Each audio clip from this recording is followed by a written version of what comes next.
কোনো ধরনের bitter, Blender বা ওভেন ছাড়া আমি আজকের এই কেকটা বানিয়েছি। আসসালামু আলাইকুম সবাইকে, আশা করছি সবাই ভালো আছেন। সামনে আসছে বসন্ত, আর সেই বসন্ত উপলক্ষে আমি আজকের এই কেকটা তৈরি করেছি।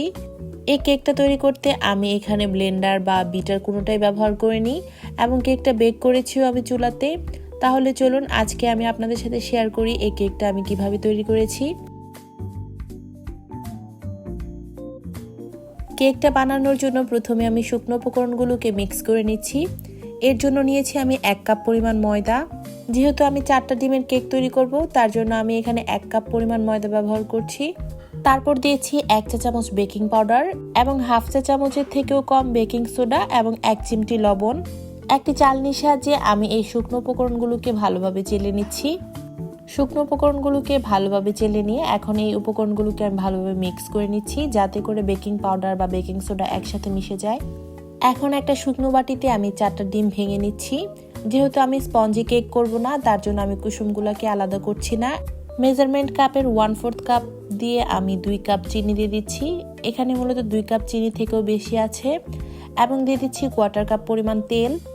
এখন একটা হ্যান্ড উইক্সের সাহায্যে আমি এই সবগুলো উপকরণগুলোকে ভালো করে মিক্স করে নিব এবং সময় নিয়ে আমি এগুলোকে বিট করে নিব। আপনার বাসায় যদি বিটার থাকে, চাইলে আপনারা এই কাজটি বিটার দিয়েও করতে পারেন অথবা চাইলে ব্লেন্ডার দিয়েও করতে পারেন। যেহেতু আমি আজকের রেসিপিটা হ্যান্ড উইক্সের সাহায্যে করে কেকটা তৈরি করে দেখাবো, তার জন্য আমি বিটার বা ব্লেন্ডার কোনোটাই ব্যবহার করিনি। বিটার দিয়ে বিট করলে আপনার 2-3 মিনিটে এগুলো বিট হয়ে যেত, আর হ্যান্ড উইক্স দিয়ে এটা বিট করলে একটু সময় নিয়ে বিট করতে হবে। যতক্ষণ না পর্যন্ত চিনিটা গলে আসে ততক্ষণ পর্যন্ত বিট করতে হবে। তো আমার এখানে বিট করা হয়ে গেছে। আমি এখন 1 চা চামচের থেকে একটু কম ভ্যানিলা এসেন্স দিয়ে দিয়েছি এবং অল্প পরিমাণে দিয়ে দিচ্ছি চকলেট ইমলশন। এখানে চকলেট ইমলশন ব্যবহার করার কোনো দরকার নেই, যেহেতু ভ্যানিলা কেকটা আমি তৈরি করছি। কিন্তু চকলেট ইমলশনটা দিলে কেকের কালারটা খুব সুন্দর আসে, তার জন্য আমি এই চকলেট ইমলশনটা ব্যবহার করে নিয়েছি। এই পর্যায়ে আমি আগে থেকে চেলে রাখা শুকনো উপকরণগুলোকে মিশিয়ে নিচ্ছি। আমি শুকনো উপকরণগুলোকে আবার চেলে নিচ্ছি।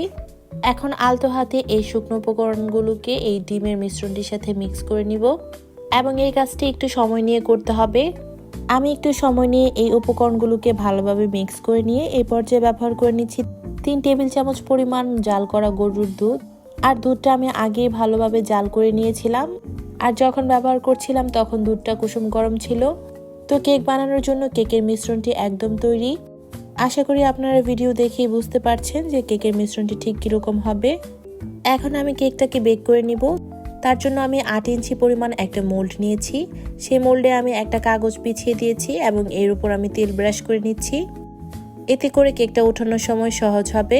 আপনার বাসায় যদি বাটার পেপার থাকে, চাইলে আপনারা বাটার পেপারটাও ব্যবহার করতে পারেন। কাগজটা বিছিয়ে আমি এখন এই কেকের মিশ্রণগুলো দিয়ে দিচ্ছি। আর যখন আপনারা কেকের মিশ্রণটি ঢালবেন তখন একটা সমতল জায়গায় রাখতে হবে। কেকের মিশ্রণে বাবলস যেন বের হয়ে যায়, তার জন্য আমি একটু ট্যাপ ট্যাপ করে নিয়েছি।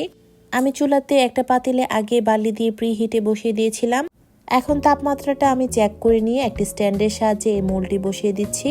সরাসরি কিন্তু বালিতে বসানো যাবে না, এতে করে কেকটা পুড়ে যাবে। 40 মিনিট পর আমার কেকটা বেক করা হয়ে গেছে। আমি একটা কাঠির সাহায্যে চেক করে নিচ্ছি। কাঠিটা ক্লিন এসেছে, তার মানে আমার কেকটা পারফেক্টভাবে বেক করা হয়ে গেছে। তো আমার কেকটা একদম পারফেক্টভাবে বেক করা হয়ে গেছে। আমি হাত দিয়ে চেপে চেপে দেখিয়ে দিচ্ছি আমার কেকটা কতটা সফট হয়েছে। আমি এই কেকটাকে 3টি লেয়ারে কেটে নিয়েছি। কেকটা এতটাই পারফেক্ট এবং মজা হয়েছিল যে আমার ছোট বোন একটা লেয়ার আগেই শেষ করে ফেলেছিল। এবং ক্লোজ করেও দেখিয়ে দিচ্ছি যে আমার কেকটা কতটা সফট হয়েছে। আপনারা চাইলে ডেকোরেশন না করে এভাবেও কেকটা খেতে পারেন। আমার বাসায় আগে থেকে কিছু ক্রিম ছিল, তার জন্য আমি এটা ক্রিম দিয়ে একটু ডেকোরেশন করে নিয়েছি। আর যেহেতু সামনে বসন্তও আছে, তার জন্য ভাবলাম একটা বসন্ত থিমে কেক তৈরি করে নিই। আমার বাসায় বেশি পরিমাণে কালারও ছিল না, শুধুমাত্র লাল এবং হলুদ কালার ছিল। এই 2টা কালার দিয়ে আমি কেকটাকে ডেকোরেশন করে নিয়েছি। ভিডিওটা বড় হয়ে যাবে, তার জন্য আমি ডেকোরেশনের ডিটেল ভিডিওটা শেয়ার করিনি। অন্য একটা ভিডিওতে আপনাদের সাথে আমি ডেকোরেশনের ডিটেল ভিডিওটা শেয়ার করব। আর এই ক্রিমটা আমি কিভাবে তৈরি করেছি এটা ডিটেল ভিডিও আমার চ্যানেলে রয়েছে, আপনারা চাইলে ওই ভিডিওটা চেক করে নিতে পারেন। আমি এই ভিডিওর ডেসক্রিপশন বক্সে ওই ভিডিওর লিঙ্কটা দিয়ে দিব। আর শুধুমাত্র 2টা নজেল দিয়ে আমি কেকটা ডেকোরেশন করেছি।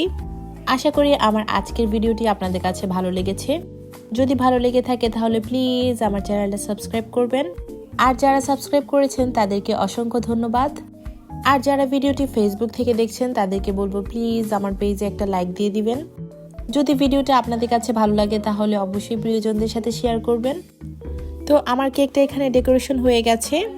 আর সেই সাথে আমার ভিডিওটা এখানেই শেষ করছি। দেখা হবে অন্য কোনো ভিডিওতে। সে পর্যন্ত সবাই ভালো থাকবেন, সুস্থ থাকবেন। আল্লাহ হাফেজ।